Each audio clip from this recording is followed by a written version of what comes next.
3, Jim? Hey, beautiful. I'd love to say that I'm getting used to it, that the cold is growing on me, but it ain't. Nevik believes this can solve the energy crisis on Earth? I believe it can. There's something the old man's not telling us. Believe me, James, this place has secrets. What the? What are you doing? Boss, we have a saboteur in the base.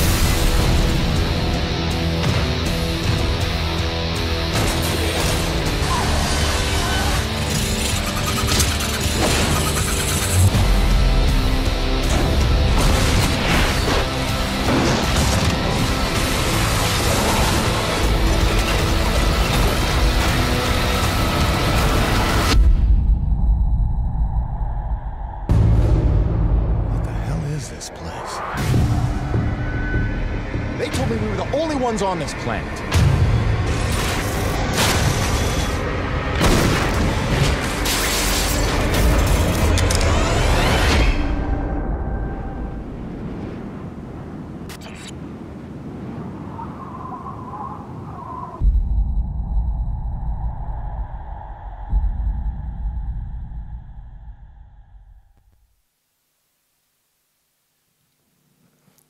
Hello, everyone.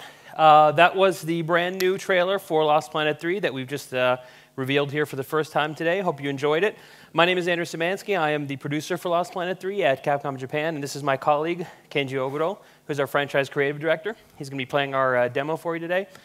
Before we jump into the demo, I just wanted to give a very brief recap of what Lost Planet 3 is. Of course, it's the third game in the franchise, but it's actually the first chronologically. We're going back in time to when EDN 3, the planet where the game takes place, was at its most cold, foreboding, beautiful, but very deadly state. And we follow our main character, Jim, who we saw in the trailer, and we're going to see here in the demo, of course. And he has come to EDN 3 to take contracts, dangerous contracts, building the colony and exploring in order to send money back to his wife and child who he's left on Earth. And as we've seen from the trailer here, Earth is in trouble, and so it's very important that he takes those contracts. So we're going to be joining up with Jim here about a third of the way through the game. He's already sort of established himself on the planet. He's getting used to living there and taking the contracts. In fact, we'll start with a cinematic that sort of establishes how he's been able to build a life there. And then a radio call comes in, and he gets sent on one of his most dangerous missions yet. So, Oguro-san?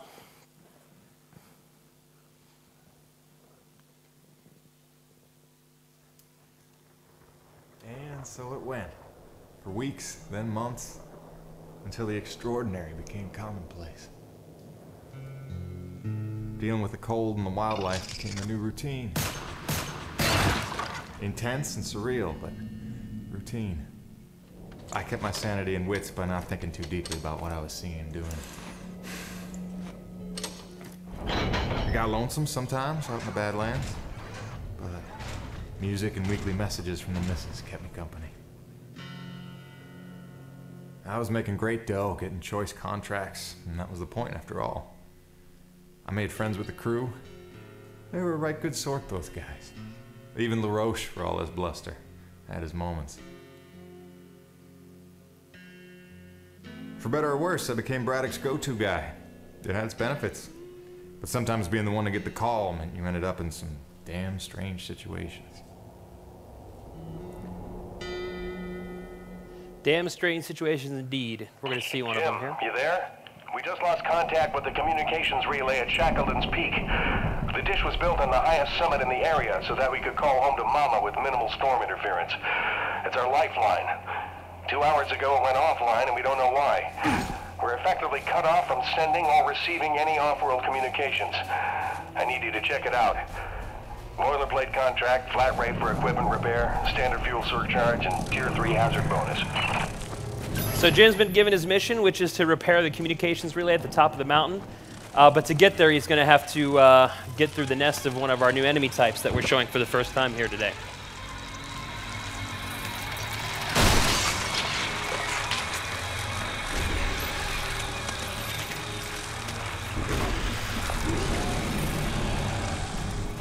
This is an enemy called the Fire Wasp. It's, of course, a flying enemy.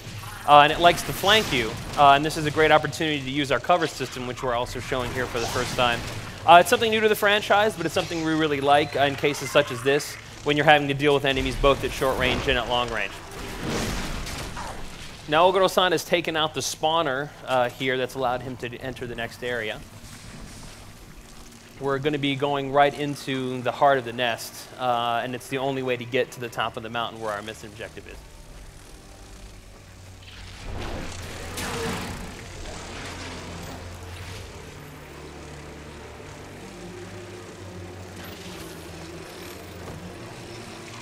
This is an example of our struggle mode. Many of you may be familiar. All of our smaller A-grid enemies have the struggle mode, and it is a way for us to kind of have some close quarters combat without turning everything into a QTE, because you do have to aim in order to hit the areas on the enemy that you're aiming for. So certain enemies will do this to you when you're low on health, and it's one of the ways that we keep the gameplay fresh. Success or failure here will change, of course, how much trouble Jim gets in. A couple of well-placed kicks are usually enough to do the job. There we go.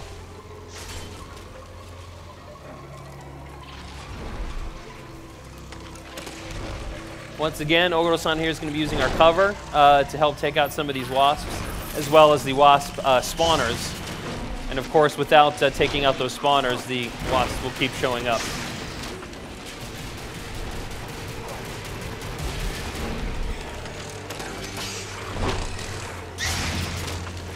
Switching the shotgun there for some close range firepower, that's always helpful.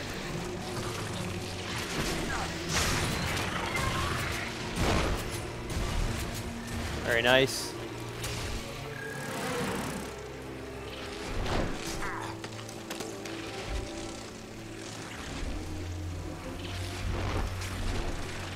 Once again, utilizing the cover. Now you can blind fire from cover as well as being able to actually zoom out from cover like this. Once again, very handy. We like this area of the hive because it shows how we've tried to integrate sort of the natural ecosystem of the world and show the acrid in their actual habitat as opposed to just showing them as enemies of the player. Grabbing some thermal energy, which can be traded for weapon upgrades and additional items and things like that when you're back at base. And we can see here a panning shot of the mountain in its entirety.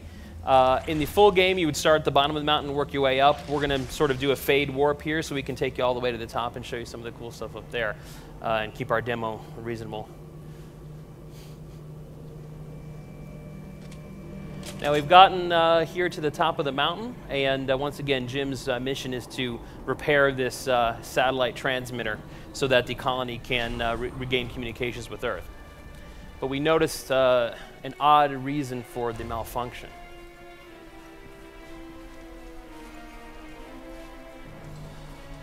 What the hell?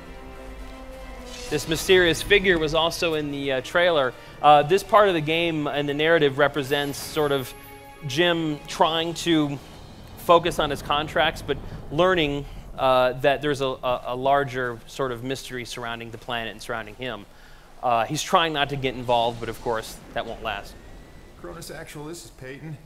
Listen, I don't know how else to say this, but I think we might have a saboteur on the bay. Saboteur? Jim, no offense. You're not supposed to go stir-crazy until you've been here at least a year. I'm serious, boss. Somebody was out here. All right, Jim, I believe you. First things first. Head into the relay station, raise the satellite dish, and call up the tram. So we heard Jim communicating with Braddock, who's his foreman back on the base. Braddock, of course, is telling him there couldn't possibly be anybody else. Everyone's accounted for. And this is just an example of, you know, small, subtle hints to Jim that things might not be what they seem.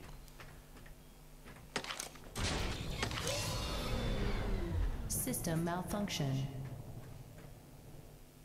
I don't know why I'm surprised. Coming back out here to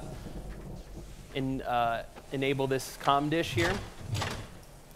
And we can see the smaller comm dish. That's actually just the transmitting portion of the array.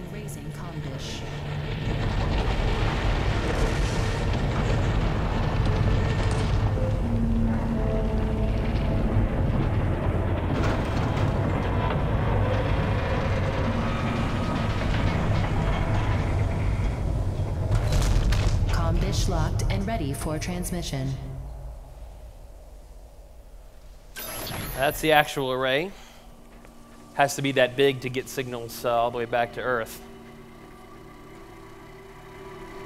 Now, one of the other things that you'll see in the full game during this part is that we've actually been repairing this gondola system throughout the entire level. Now, what this does is it actually attaches to the utility rig. Many of you may recall the utility rig is the vehicle that Jim uses throughout the game. So what he's done now is he's actually called that up from the bottom. Got the satellite dish working, just waiting for the rig to come up.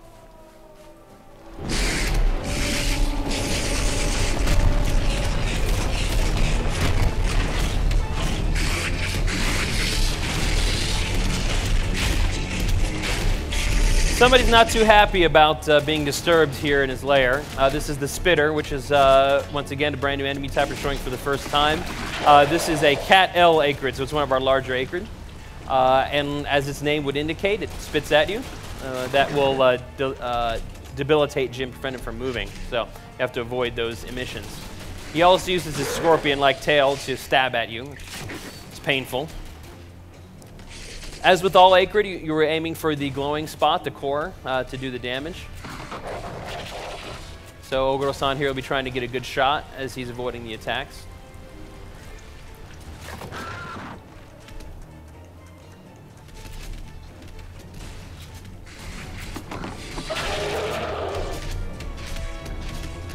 So I guess he's retreating back to lick his wounds a little bit, which is great because our rig is just now about to arrive.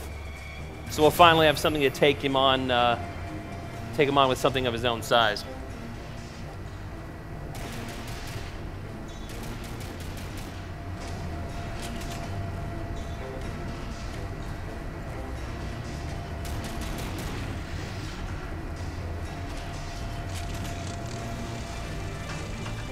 This is the rig, of course, and this is a great way, once again, to showcase the dichotomy between the exterior segments when you're out on foot and you have the normal third-person shooting versus being in the rig and, of course, being in first person and really feeling the scale of this giant machine. Now that you've got the rig, use the claw arm to align the relay tower and re-establish contact between the comm dish and Coronas. That is the winch, something we're once again showing the first time today. This is an upgrade attachment for the utility rig that you will get over the course of the game. And it, of course, can be used to squash smaller enemies, reel in larger enemies. And another great thing is it actually, as we saw in the trailer, has an environmental function as well. When it's attached to certain parts of the environment, Jinda can use it as a zip line to access new areas. So Fair fight this time, pal. everything on the utility rig has multiple functions, both in combat and outside of combat. So now we have a chance to take on this thing on its own terms. A couple of well-placed bashes. Grab the tail.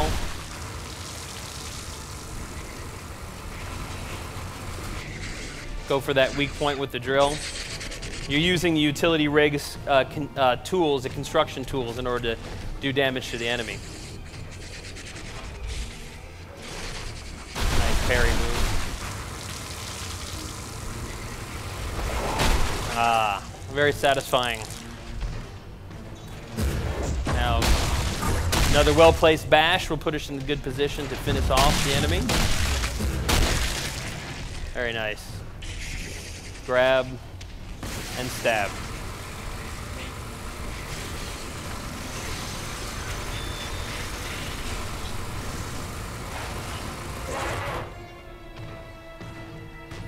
And that is a very satisfying way to take out your foe.